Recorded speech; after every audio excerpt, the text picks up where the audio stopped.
जी, एक का सिक्का होता है दुआओं के लिए, और वो किन्नर अपने मन से सिक्का देता है। वो सिक्का तभी लगता है, अगर आप मेरे से मांगोगे सिक्का दो, मैं आपको दे तो दूंगी पर वो लगता नहीं है। वो बिना मांगे जो सिक्का दिया जाता है वही दुआओं का सिक्का होता ये गरीब परिवार में कोई खुशी आ जाती है है। हाँ जी। और इतनी बड़ी मांग कर दी जाती है, गरीब परिवार से मतलब वो अफोर्ड नहीं करता, तो क्या उसके बाद भी एक दुआ बद्दुआ का जो सिलसिला वो चलता रहता है? ऐसा कुछ नहीं होता। आज एक बात मैं आपसे ही पूछती हूँ, जी आपका ब्योत है 1,000 रुपए का, जी और मैं आपसे 5,000 रुपए की डिमांड करूंगी तो आप मुझे कैसे दे बिल्कुल, मुझे आपसे- कैसे दे दोगे? जी बिल्कुल मांगने से तो वही मौत भी नहीं मिलती। बिल्कुल। आपका जितना ही ब्योत होगा आप उतना ही तो दे सकते हो। ठीक ठीक बात इसमें है। दुआई बदुआई क्या करेंगे? आप तो यही कह सकते हैं हाथ जोड़ के, मेरा इतना ब्योत है और इतने में आपको दो। तो इतना किन्नर भी पत्थर दिल नहीं होती है कि वो बिल्कुल। उनकी ना माने। बिल्कुल हाँ बिल्कुल। जी। संजू किन्नर हमारे साथ जुड़ चुकी है। आइए करते हैं इनसे बातचीत इनके निजी जीवन के बारे में। नमस्कार संजू। नमस्कार जी।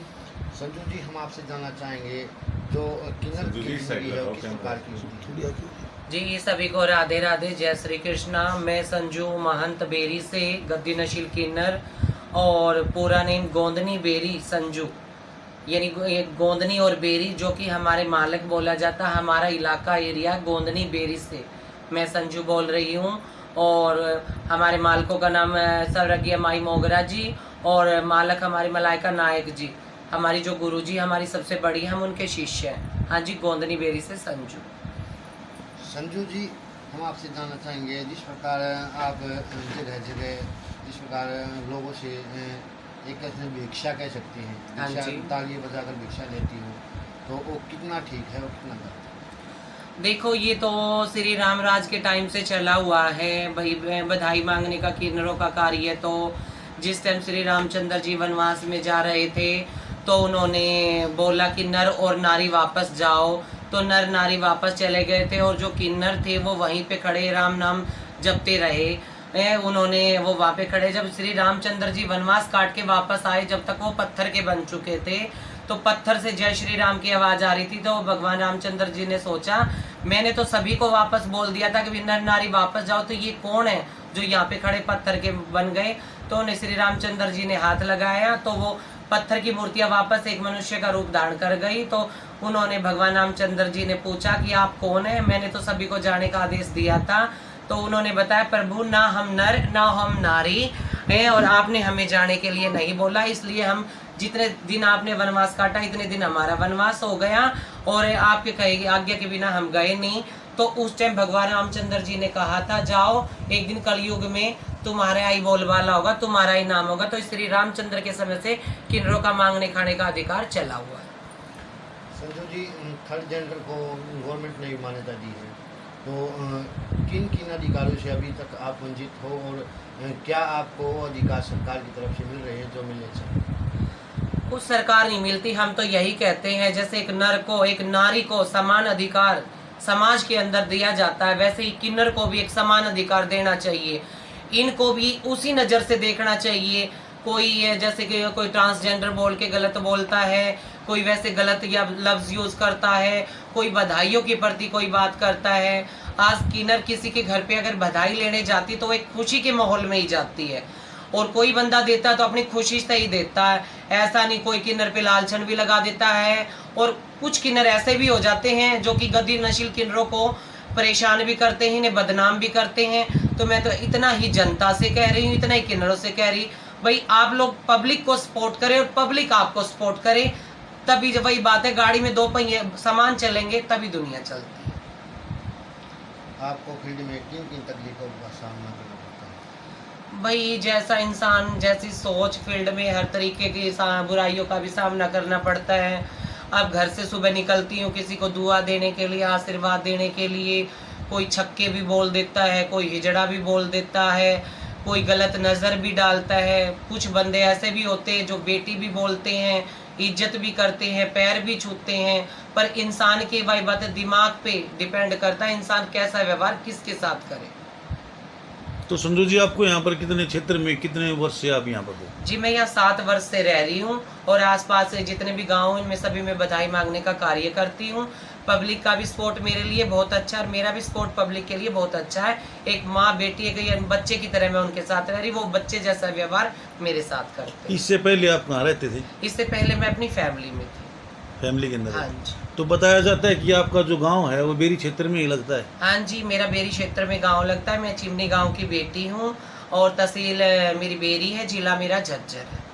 मेरे को तो आज तक बहुत अच्छा ही रिस्पांस मिला है। जैसे कि मैं 14-15 गांव में बधाई मांगने का कार्य करती हूँ। जैसे कि अपना ये समसपुर माजरा हो गया, कुड्डण है, छपार है, कुंजैया, कनवा, नवादा, खेतावा, सिदरे, बिलोचपुरा है। अब मेरा जो खुद का गांव चिमनी है उसमें जाती हूँ और बेरी में बधाई लेती हूँ। जैसा व्यवहार मैं उनके साथ एक अच्छा करती हूँ, मैं सभी को मम्मी पापा और भाई बहन का दर्जा देती, वैसे ही वो मुझे बेटी का दर्जा देते।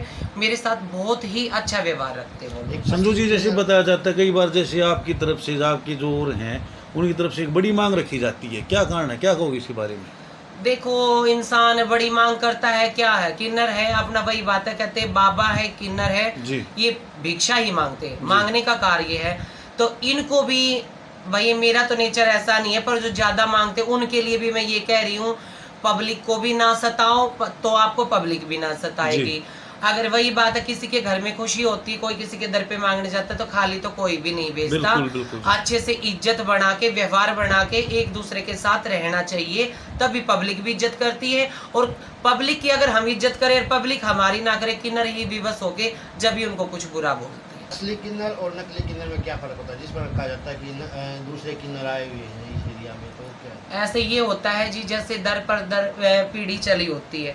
जैसे मेरे से पहले मेरी गुरु, मेरी दाद गुरु, मेरी पड़दाद गुरु जैसे इस एरिया में बधाई मांग रही थी, तो उन्हीं के शिष्य बन के हम बधाई मांग रहे हैं। ऐसे जैसे और परिवार से है, ऐसे कोई बधाई नहीं मांग सकता ना, ये तो नाम बनाना पड़ता है। जैसे गुरु चेला, फिर पोती चेला, ऐसे ही चलते हैं। संजू जी, क्या आप राजनीति में भी आना चाहते हैं? हाँ जी, राजनीतिक तो यही है, जो अच्छा काम करता है वही बात है, पब्लिक तो उसी के साथ हो जाती है। अब जैसे मेरी बेरी की पब्लिक जिसके साथ होगी, मुझे तो उन्हीं के साथ होना पड़ेगा, क्योंकि मेरे को यहाँ पे का मांगना, खाना कमाना पड़ता है। अब अपना घर परिवार छोड़ के आई हूँ, तो यही मेरे माँ, यही मेरे बाप है, यही मेरा सब कुछ है। अपनी जीवन शैली के बारे में बताइए। जीवन शैली तो क्या बताऊं जी, कुछ नहीं, बस अपना गुजारा कर लेती हूँ। मैं तो ये सोचती हूँ इस जन्म में इतने धर्म पुण्य करूँ ताकि मेरी आर्थिक जो स्थिति है वो भी अच्छी हो, और अगला जीवन भी, उसमें भी मेरे सुधार हो। और मैं इस जीवन में तो ये लगा लो, मैं सिर्फ ओनली दुआ देने के लिए बनाई, तो मैं अपने हाथ से किसी का बुरा ना करूं। संजू जी, जैसे खान पान की बात करते हैं, हाँ जी। क्या जैसे आप लोगों को खान पान कुछ अलग होता है या जैसे मतलब सेम आम आदमी नहीं जी, का? हमारा नॉर्मल खान पान होता है, जैसे आपका होता है, कभी कुंडे की चटनी बना ली जी। कभी लाल मिर्चों की बना ली, आलू गोभी है, कभी रोटी तंदूर की हो जाती है, कभी चूल्हे की, कभी गैस की। नॉर्मल खाना होता है। जैसे आप देवी देवताओं को मानते हैं, वैसे हम देवी तो देवताओं आप को किस मानते देवी हैं। देवता को मानते हो जी? मैं सबसे ज्यादा बेरी वाली माता को मानती हूँ, जिसकी शरण में बैठी हूँ। मेरी बड़ी माता को? हाँ जी। तो जैसे आपके गुरु हैं जी, हाँ आपके जी। गुरु का नाम क्या, पहले जानना चाहेंगे? जी, हमारी सबसे बड़ी गुरु है हमारी माई मलाइका नायक जी, जो जी। हमारी सिर का ताज, हमारा मालिक है, जो हमें बच्चों की कमी, हमें बच्चों की तरह रखती है। अभी माँ बाप की कमी कभी भी महसूस नहीं होने देती, इतने अच्छे संस्कार देती है हमें, हर चीज़ से हमें सपोर्ट करती है। कभी किसी गलत रास्ते पे चलते तो एक बच्चे की तरह समझ जाती है कि बेटा ऐसा ना करो, ऐसा करो, ऐसा करने से इज्जत होगी, अगर गलत करोगे तो तुम्हारी बदनामी होगी। हमने अपने माँ बाप छोड़े तो अपने गुरु का आसरा लिया है, हमारी गुरु माई मलाइका नायक जी का। हम तो ये कहते हैं हम बहुत धन्य हैं जो उनके शिष्य बने। हम तो इतना कहते हैं हमारी उम्र भी उनको लग जाए। नहीं संजू जी, जैसे आपने बताया कि गलत करोगे तो हमें मतलब एक मिल जाता है, लेकिन कई किन्नर ऐसे भी होते हैं जो गलत काम भी करते हैं। उनका कोई गुरु नहीं होता जी। उनका कोई गुरु नहीं होता, उनको कोई शिक्षा देने वाला नहीं होता, उनको कोई समझाने वाला नहीं होता। वो थर्ड क्वालिटी और थर्ड क्वेश्चन बोलते वो वही होते हैं, वो बिना स्टैंड के होते हैं। तो जैसे क्षेत्र की बात करते हैं, हाँ लोगों जी। का आपको किस तरह मतलब जैसे कि मान सम्मान किस तरह आपको मिल रहा है? अपने बेरी की बात करें, जैसे परिवार में एक बच्चे को मान सम्मान दिया जाता है, वैसे ही मुझे दिया जाता है। अब जैसे मैं 12 गाँव के बीच में रहती हूँ, मेरे 12 गाँव मेरा गुहांड है, मैं चिमनी गाँव से बिलोंग करती हूँ, बेरी के अंदर रह रही हूँ। तो वही बात है, कोई मेरे अपने बच्चों मेरे मुझ में कोई फर्क नहीं मानता। जैसे अपने बच्चों को अपनी नज़र से देखते वैसे वो मेरे मतलब एक बहन बेटी की तरह मतलब हाँ आपको जी, बिल्कुल मतलब बहन बेटी की तरह देखते हैं। क्या किन्नर को शादी करने का भी अधिकार है? नहीं, शादी क्या करेगी? जो चीज़ सक्सेसफुल हो ही नहीं सकती वो शादी क्या करेगी? हर कोई माँ बाप सोचता है भाई मेरे बच्चे की वंशवेल आगे बढ़े, नाम चले, तो किन्नर से वंशवेल थोड़ी ना आगे चल सकती है। हमारे दर्शकों को क्या मैसेज देना चाहेंगे? आपके दर्शक, मैं तो सभी भाइयों को, सभी माताओं बहनों को यही आशीर्वाद देती हूँ और सभी को यही कहना चाहती हूँ कि भाई सब पूरी पब्लिक प्यार से रहे। आपके दर पे कोई आता है मांगने के लिए, वही बात है चाहे थोड़ा हो चाहे ज़्यादा हो पर दें, ठीक है। और वही बात है किसी के घर में कोई जाता है तो खुशी करके भेजता है। सभी खुश रहे, किन्नर को बुरी नज़र से ना देखे, किन्नर को भी समाज का हिस्सा माने, उनको भी अपनी बाण बेटी माने, ना कि बुरी नज़र से तके। जय हिंद, जय भारत।